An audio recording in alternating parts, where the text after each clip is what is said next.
Hello student, I Muhammad Asif once again have brought a new video for you on the topic accounting ratios of analysis of financial statement book in accountancy.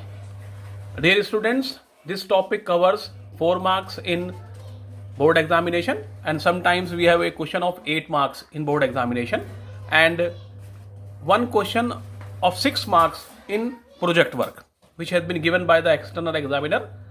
And this chapter is very much important because we can learn the fundamentals from this chapter. तो बहुत ध्यान से बात को समझे, है ना. Before starting this chapter, it is very important that we must know about the formulas of accounting ratios. तो these are the formula. इस वीडियो में मैं फॉर्मूले पढ़ाऊंगा आपको, कौन कौन से फॉर्मूले हैं. तो in accounting ratio we have main 4 ratios. Number 1 is accounting liquidity ratio. Liquidity ratio is also to be divided into 2 parts. Liquidity ratio को भी हम 2 पार्ट में डिवाइड करते हैं. First is current ratio. पहला है करंट रेशियो और current ratio का फॉर्मूला होता है current assets upon current liabilities. Current ratio current assets upon current liabilities इसका फॉर्मूला है. सेकंड जो है उसके 3 नाम है सेकंड फॉर्मूले के. लिक्विड रेशियो और you can say acid test ratio और you can say quick ratio is equal to liquid assets upon current liabilities और we can say quick assets upon current liabilities.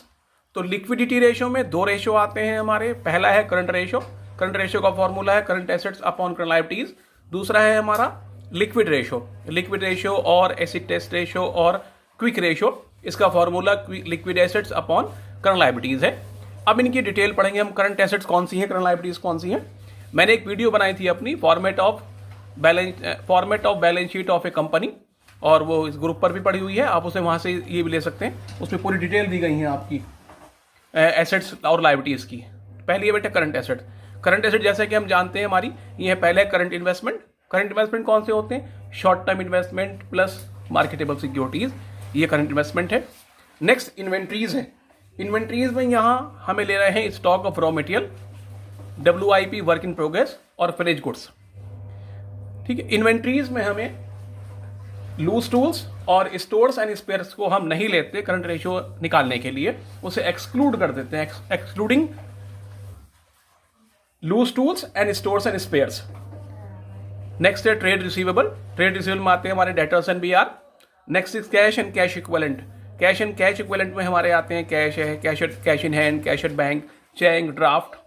Next है short term loans and advances और इसके बाद next है other current assets. Other current asset में हमारी prepaid expenses हैं, accrued income है और एडवांस टैक्स है. ये हमारे अदर करंट एसेट के पार्ट हैं. उसके बाद अगले आती है करंट लायबिलिटीज. करंट लायबिलिटीज में हमारा बढ़ता stock as for short term borrowing. Short term borrowings कौन कौन सी बेटा हमारी, बैंक ओवरड्राफ्ट है, डिमांड लोन है, कैश क्रेडिट है, डिपॉजिट्स अगर खाली डिपॉजिट्स है तो वो हमारी शॉर्ट टर्म बोरोविंग्स है. फिर ट्रेड पेबल्स. ट्रेड पेबल्स में क्रेडिटर्स एंड BP होगा और ट्रेड रिसीवेबल में क्रेडिटर्स, डेटर्स एंड BR होगा. नेक्स्ट है हमारा है other current liabilities. Other current liabilities में हमारे interest accrued and due.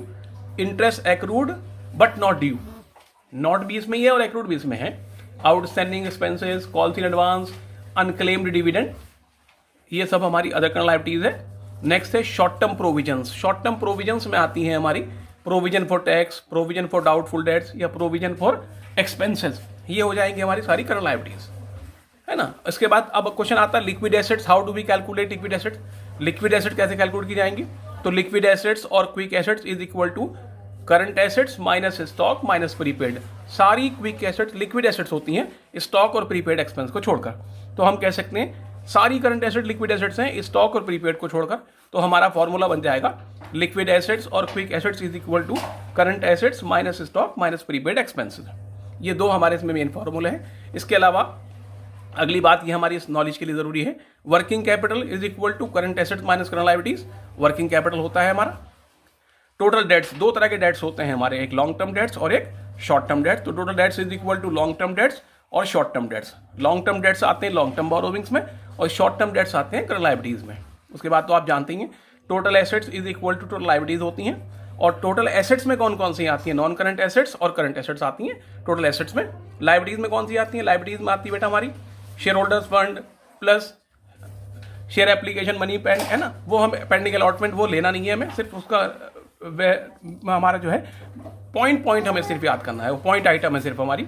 NCL मतलब नॉन करंट लायबिलिटीज और CL करंट लायबिलिटीज। तो ये फॉर्मूले हुए हमारे लिक्विडिटी रेशियो के, और लिक्विडिटी में दो आए, करंट रेशियो और लिक्विड रेशियो। अब नेक्स्ट हमारा आता है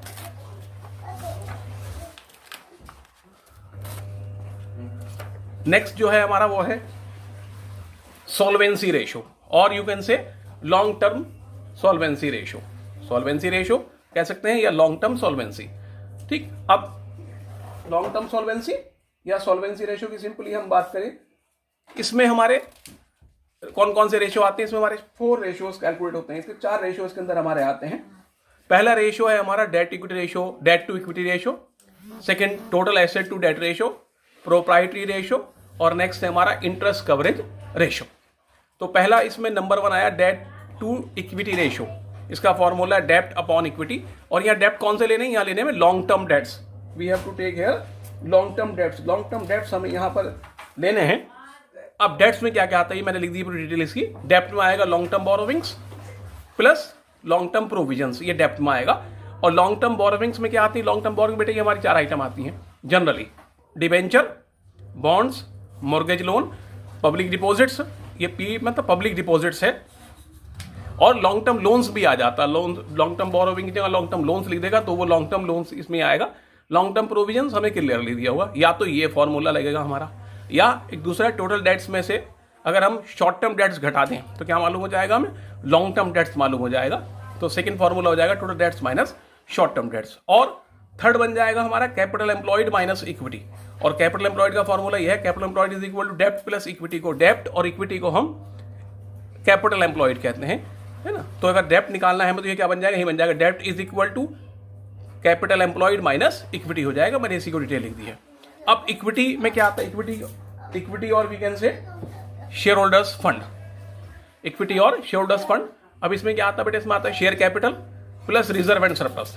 सारी शेयर कैपिटल आएंगे, शेयर कैपिटल आएगा, इक्विटी शेयर कैपिटल हो, प्रीफरेंस शेयर कैपिटल हो, रिजर्व जितने भी रिजर्व होते हैं, जनरल रिजर्व, कैपिटल रिजर्व, है ना, जितने भी रिजर्व होते हैं वो सब रिजर्व इसमें आएंगे। सरप्लस मीन्स प्रॉफिट होगा तो प्लस हो जाएगा, और लॉस होगा तो हमारा इसमें माइनस हो जाएगा। उसके बाद है total asset to debt ratio.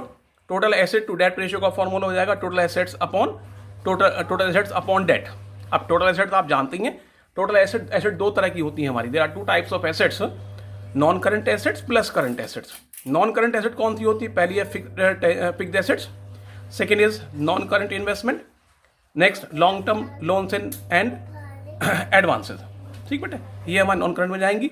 Current में कौन सी आएंगी, करंट में मैंने पीछे भी अभी आपको पीछे पढ़ाई बताई, अभी करंट में आपको current assets, current investment plus inventories plus trade receivable, cash and cash equivalent, short term loans advances और अदर करंट एसेट्स। OCA मतलब अदर करंट एसेट्स, ये करंट एसेट आएंगी। दोनों मिलाकर क्या बन जाएंगी, टोटल एसेट्स होगी।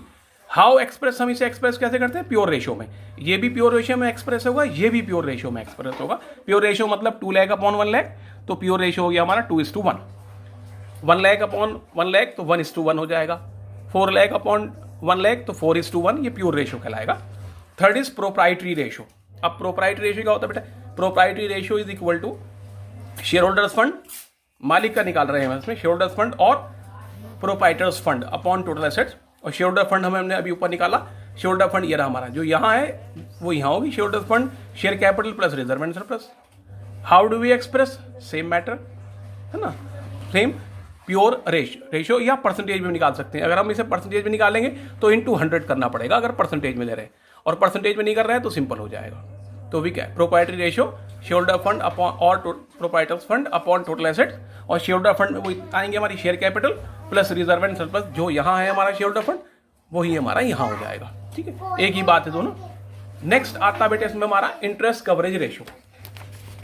ठीक है, नेक्स्ट बचा हमारा इंटरेस्ट कवरेज रेशियो। अब इंटरेस्ट कवरेज रेशियो का फॉर्मूला क्या है, profit before interest and tax, profit before interest and tax upon interest on long term dates.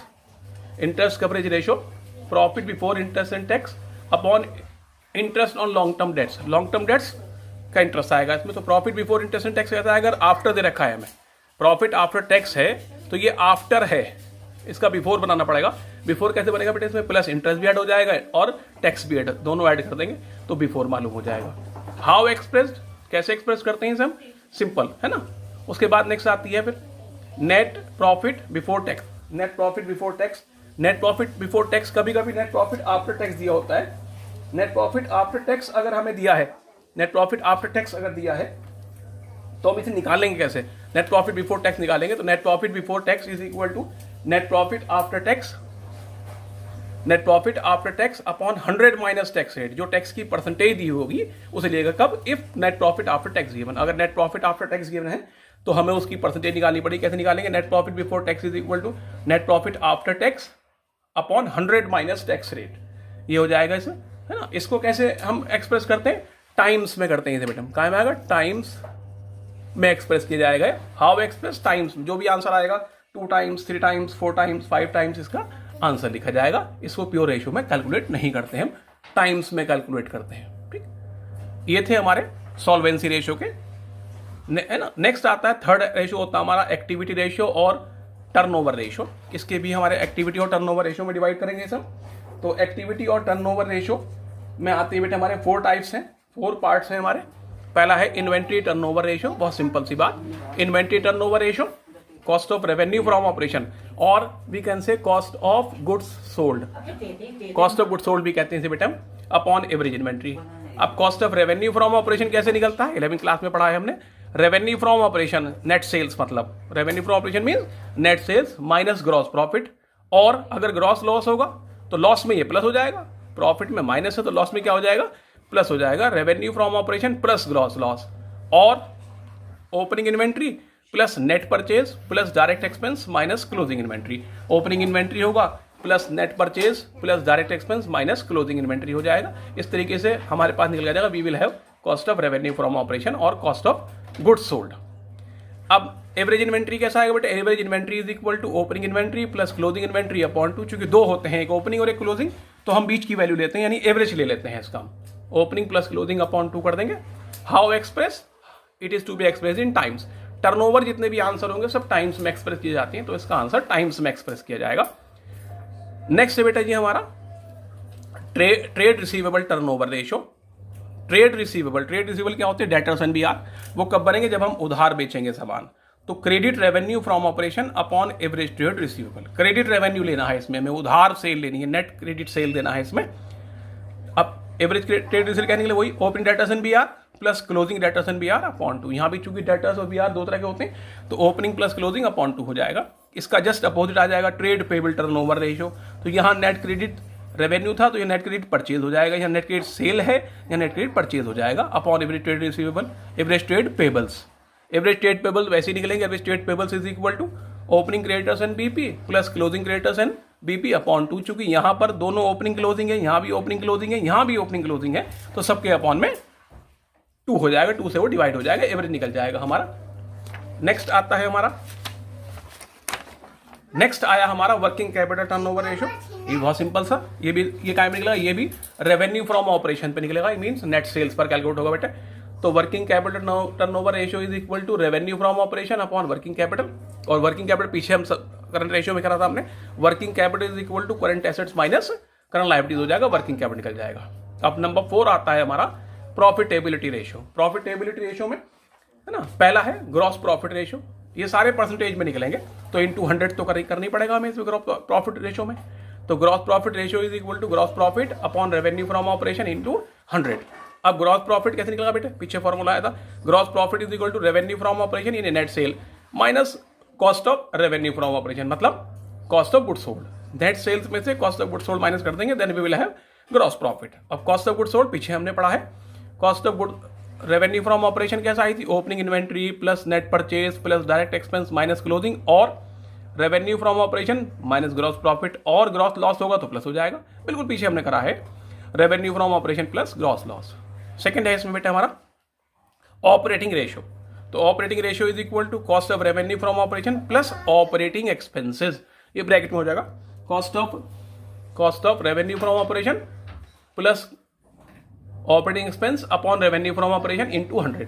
ये भी रेवेन्यू फ्रॉम ऑपरेशन पर निकलेगा, ये भी रेवेन्यू फ्रॉम ऑपरेशन पर निकलेगा, ये भी रेवेन्यू फ्रॉम ऑपरेशन।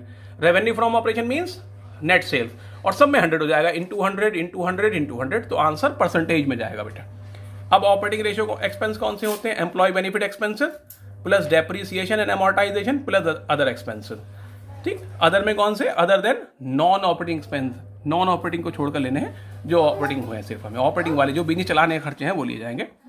नेक्स्ट है ऑपरेटिंग प्रॉफिट रेशियो, तो operating profit ratio is equal to operating profit upon revenue from operation into 100 हो जाएगा इसमें। अब ऑपरेटिंग प्रॉफिट कैसे निकलेगा बेटे? Operating profit is equal to net profit before tax, net profit before tax plus non operating expense minus non operating income. Non operating expense add हो जाएंगे और नॉन ऑपरेटिंग इनकम उसमें से माइनस हो जाएंगी। फिर gross profit plus operating income minus operating expense हो जाएगा, इस तरह से निकल जाएगा। नॉन ऑपरेटिंग एक्सपेंस कौन से होते हैं? नॉन ऑपरेटिंग एक्सपेंस है हमारे जैसे interest on long term borrowings plus loss on sale of fixed asset और नॉन करंट एसेट, कोई सी भी आ सकती है नॉन करंट एसेट। और नॉन ऑपरेटिंग इनकम कौन सी होगी बेटे? जो जिसका हम ऑपरेट नहीं कर रहे हैं, वो जो इनकम आ रही है हमारी, जैसे इंटरेस्ट रिसीव्ड ऑन इन्वेस्टमेंट पर आ रही है, हम उसमें डील नहीं करते इन्वेस्टमेंट में, और वी आर रिसीविंग इंटरेस्ट, तो that is non operating income. और profit on sale of fixed asset, ये भी इसी का पार्ट होगा, profit on sale of fixed asset. Next term है हमारी नेट प्रॉफिट रेशियो, तो net profit ratio is equal to net profit after tax upon revenue from operation into 100 होगा इसमें बेटे जी। नेट प्रॉफिट आफ्टर टैक्स वही आ जाएगा, ग्रॉस प्रॉफिट प्लस इनकम जुड़ जाएंगे और एक्सपेंस घट जाएंगे, टैक्स माइनस हो जाएगा क्योंकि ये आफ्टर है, तो आफ्टर के लिए टैक्स को माइनस करना पड़ेगा इसमें से, ये भी परसेंटेज आएगा क्योंकि 100 है और ये भी रेवेन्यू फ्रॉम ऑपरेशन पर ही निकलेगा। ये टर्म हमारी बहुत इंपॉर्टेंट है, रिटर्न ऑन इन्वेस्टमेंट और रिटर्न ऑन कैपिटल एम्प्लॉयड। तो प्रॉफिट निकाल रहे हैं, profit before interest tax and dividend upon capital employed into 100। अब कैपिटल एम्प्लॉयड कैसे निकलेगा बेटे? कैपिटल एम्प्लॉयड निकालने की दो अप्रोच है, लायबिलिटीज साइड और एसेट साइड। तो ये लायबिलिटीज अप्रोच कहलाती है, एसेट्स अप्रोच कहलाती है। लायबिलिटीज में कौन कौन चीज़ आएंगी? करंट लायबिलिटीज को छोड़ के सारी आ जाएंगी, यानी share capital plus reserve and surplus plus long term borrowings plus long term provisions. यानी क्या चीज़ हुई हमारी? ये रहा share holder fund plus non current liabilities, share holder fund plus non current liabilities हो जाएगी। शेयर होल्डर फंड की आइटम आ गई share capital plus reserve and surplus plus long term borrowings, long term provisions आ गई ना, ये सब हमारे, ये दो नॉन करंट लायबिलिटीज के पार्ट हो गए और ये दो हमारे शेयर होल्डर फंड के पार्ट हो गए, है ना। एसेट साइड में कैसा आएगा? एसेट साइड में non current assets plus current asset minus current liabilities, और इन दोनों को क्या कहते हैं हम? Current asset minus current liability क्या होता है? Current asset current liability is equal to working capital होता है हमारा, तो वर्किंग कैपिटल निकाल सकते हैं। अगर हमें टोटल एसेट दिए हैं या टोटल लायबिलिटी दी है तो उसमें से करंट लायबिलिटी माइनस कर दे तो ये दोनों चीज़ें मालूम हो जाएंगी हमारे पास। तो ये थे बेटा जी इसके हमारे फॉर्मूले। अगर ये आपको फॉर्मूले बहुत अच्छी तरह से याद होंगे then you can do easily, इसलिए फॉर्मूलों को एक बार बहुत ध्यान से पढ़िए, है ना, क्लियर हो जाएगा। ओके बेटा।